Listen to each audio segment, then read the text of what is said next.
What can we do when a certain fear about something that may or may not happen in the future is starting to consume our every thought?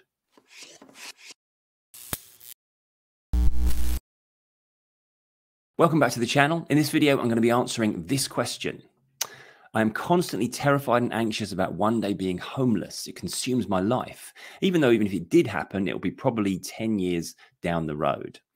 Now, this isn't entirely uncommon that when we're in an anxious state of mind, we start to focus and even fixate on a certain major threat that we perceive somewhere down the line, even if it's not imminent, but it's kind of ages away or long into the future that it possibly might happen. The first thing to remember is that we do a lot better by moving deliberately towards a positive than simply trying to move away from a negative. There's a very simple principle that we work on here. That which we focus on grows. Now, I don't mean that the more we focus on the idea of becoming homeless, the more likely we are to become homeless. What I mean is the more we focus on that fear, the greater that fear will become in our mind. And in fact, it will kind of put a negative bias on our perspective. So we'll start to perceive the likelihood of it happening as, well, a lot more likely than otherwise we would. Rather than simply fixating on the negative eventuality that we're desperately trying to avoid, we're much better off, and our mind becomes much more motivated by moving towards the positive thing. So rather than saying, I hope I don't become homeless, maybe focus on, hey, I really want that new job. I really want that new promotion.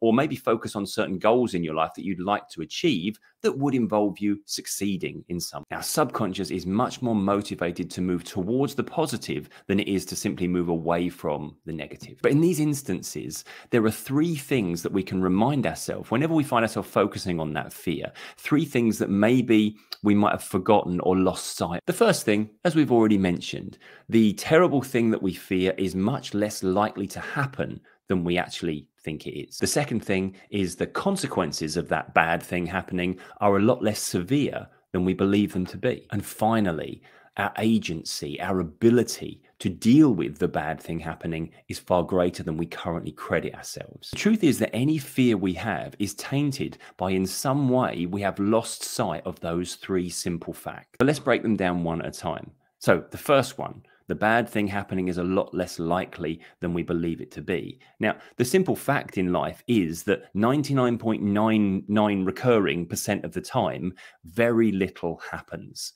Yeah, I know we'd like to believe our life was a constant roller coaster and it was that kind of exciting action movie that we see at the cinema. But most of the time, very, very little happens.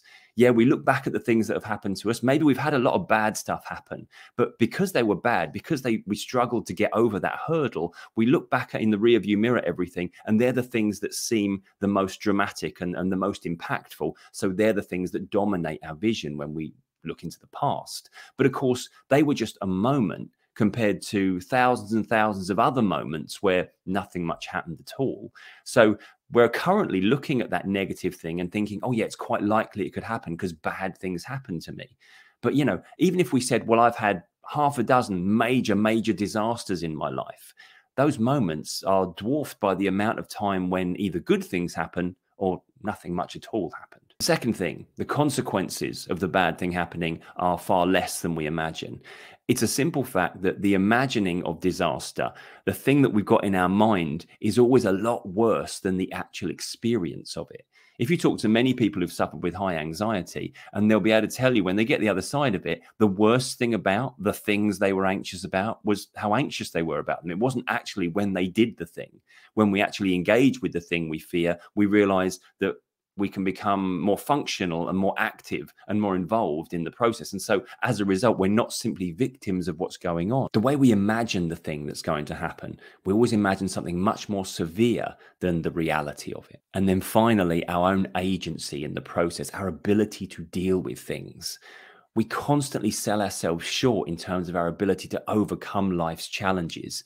We focus on the fact that it was a struggle. We struggled to overcome that last thing that hit us, but we ignore the fact that ultimately we did. If we focused more on the fact we got the other side of the challenge than how difficult it was to do that, then we wouldn't fear whatever might strike next quite so much. As the person asking this question said, it would likely be maybe 10 years down the line if ever it was going to happen. So that 10-year road to get to that worst case scenario place, Think about how many opportunities there are for that person to deviate off of that course and change what otherwise might happen. And it's worth noting as well, if the worst case scenario really did happen, that isn't the end of that story. It's just where they are at that moment.